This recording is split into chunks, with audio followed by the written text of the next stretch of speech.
Bonjour, nous sommes dans le service de radiothérapie du centre Oscar Lambret, qui est le centre de lutte contre le cancer de la région Hauts-de-France, à l'occasion de l'inauguration d'une nouvelle machine de radiothérapie qui va nous permettre de faire des progrès importants pour le traitement de nos patients.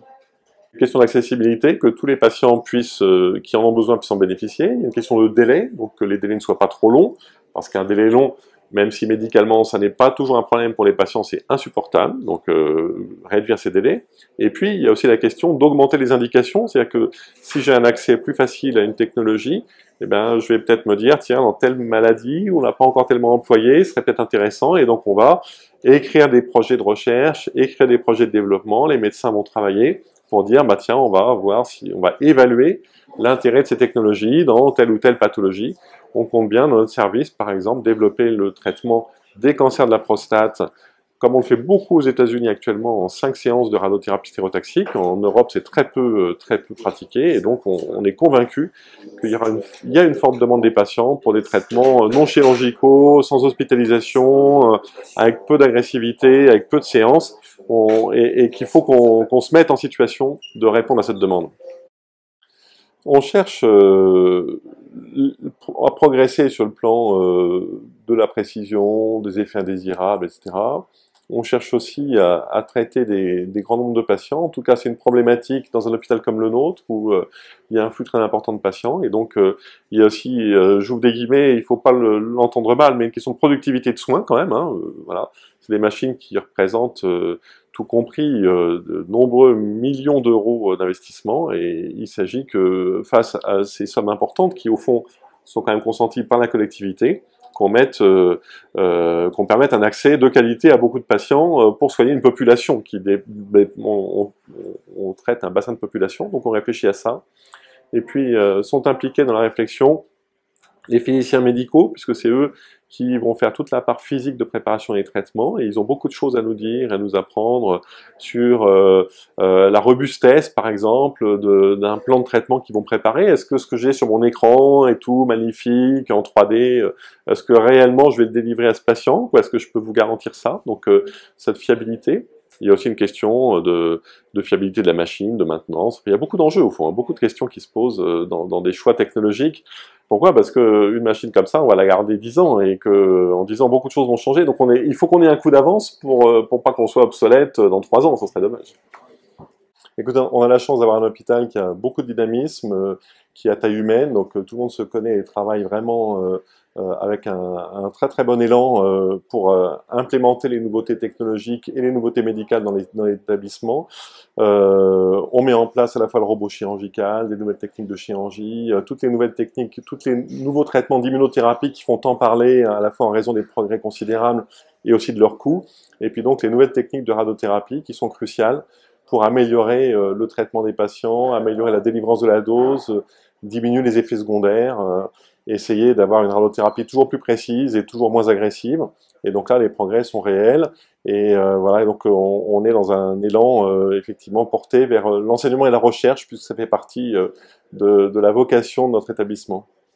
Globalement, pour tous les cancers, on utilise la radiothérapie, ou quasiment tous les types de cancers. La radiothérapie fait partie des 3 armes essentielles, chirurgie, chimiothérapie, en incluant l'immunothérapie, les thérapies ciblées, et radiothérapie.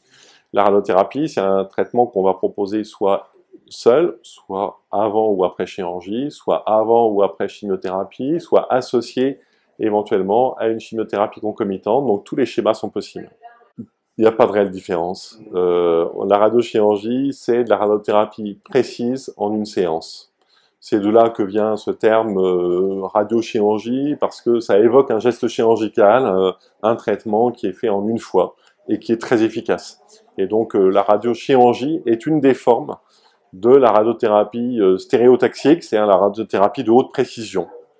Eh bien, la robotique, elle nous permet d'avoir une machine qui se réadapte en permanence pendant le traitement, au positionnement du patient, donc d'être sûr de tirer exactement au bon endroit. La robotique, elle est aussi très très précise, elle a été développée avant dans l'industrie, avec une précision inframillimétrique, et on adapte ces technologies au monde médical. Donc cette extrême précision nous permet vraiment de cibler des lésions éventuellement très petites, millimétriques, avec une certitude absolue de tirer comme il faut. Donc ça, c'est un enjeu majeur. La robotique, elle permet donc la réadaptation en cours de traitement, donc d'être sûr que même si le patient bouge un petit peu, ben, le traitement soit va s'arrêter, soit va se recalibrer lui-même. Il n'y a que l'intelligence de la robotique qui nous permet de faire ça. Si on faisait ça de façon humaine, on arrêterait le traitement 20 fois pendant la séance, on perdrait beaucoup de temps, on ne pourrait pas s'en sortir.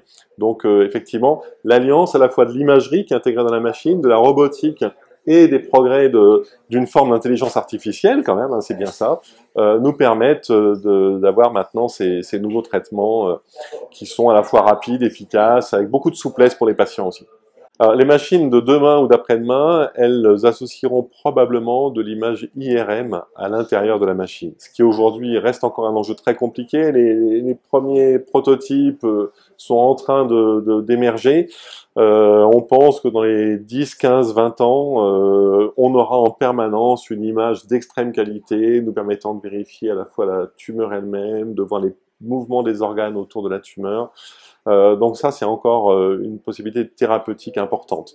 En termes de précision, on a sans doute atteint les limites, puisque aujourd'hui, la précision de la machine est supérieure à la précision de l'image qu'on utilise. Donc on a la technologie robotique nous a permis de dépasser la précision de l'IRM en termes millimétriques.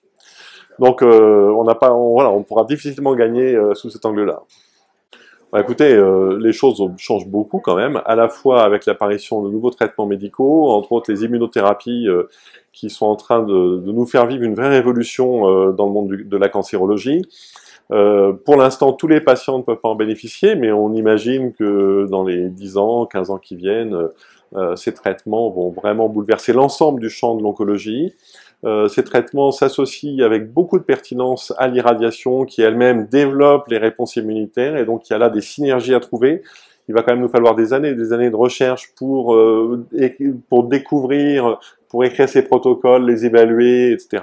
Mais on va vers des progrès importants. Il y a des questions qui vont se poser sur la capacité de nos systèmes de santé à assumer l'ensemble de ces progrès. Dans les centres de lutte contre le cancer, on est très attaché à une médecine qui soigne tout le monde. Il n'y a pas de reste à charge. Aucun médecin n'a une activité libérale dans l'établissement. Les patients sont complètement remboursés. Ils ne dépensent pas un centime. On pense que c'est une vision que nous portons de la prise en charge du cancer à laquelle on est très attaché. Et il est certain que cet enjeu, ça va pas être simple de tenir tout ça dans un monde où les remboursements de santé deviennent plus, on sent une fragilité, et puis les coûts augmentent, la réalité économique est assez difficile. En tout cas, notre intention est bien de pouvoir continuer à proposer à tous les patients, et entre autres de notre grande région Hauts-de-France, des traitements extrêmement innovants, tout en garantissant cet accès à tous aux thérapeutiques les plus modernes. Tous les traitements du cancer font peur, parce que le cancer est quand même globalement une maladie grave et agressive, et que les médecins, pour la combattre, sont amenés à prendre des traitements qui ont quand même une certaine lourdeur. Dans les angoisses qu'ont les patients, il y a aussi les projections qu'ils ont de leurs histoires familiales. Et à nous, soignants, d'expliquer que la radiothérapie du cancer d'aujourd'hui n'a plus grand-chose à voir avec la radiothérapie du cancer d'il y a 20 ans ou d'il y a 40 ans, dont ils gardent une mémoire familiale avec le souvenir de difficultés peut-être plus importantes, etc. Mais il ne faut pas non plus, il reste quand même une lourdeur évidente dans nos traitements, il y a des effets indésirables, etc. Et donc il importe que les patients soient clairement informés et puis que ce contrat moral, soignant-soigné, soit honnête, que les patients puissent peser avec le médecin le rapport bénéfice-risque des traitements pour que les traitements soient clairement consentis. Voilà, donc il y a beaucoup de progrès, les traitements restent agressifs quand même si on avance beaucoup. Il ne faut pas se référer à ce qu'on faisait il y a 20 ans, mais il faut un contrat clair et honnête. Le centre a été créé dans les années 50, donc tout à fait, c'est une longue histoire. Les centres de lutte contre le cancer sont créés après-guerre par une ordonnance de 45 du général de Gaulle. Voilà, donc c'est une très vieille histoire, c'est les premiers établissements pluridisciplinaires centrés autour du cancer, à l'image d'autres centres dans le monde qui émergent dans la même idée. Environ 3000 patients par an dans le service, ce qui est quand même très important. Et on en traite approximativement 500 avec les techniques de stéréotaxie, donc ces nouvelles approches ultra précises. Et avec l'arrivée de cette nouvelle machine qu'on inaugure, on espère augmenter ce nombre significativement.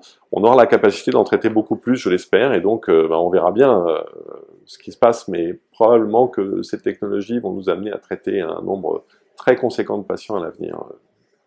Dr Mirabel, merci beaucoup. Merci bien.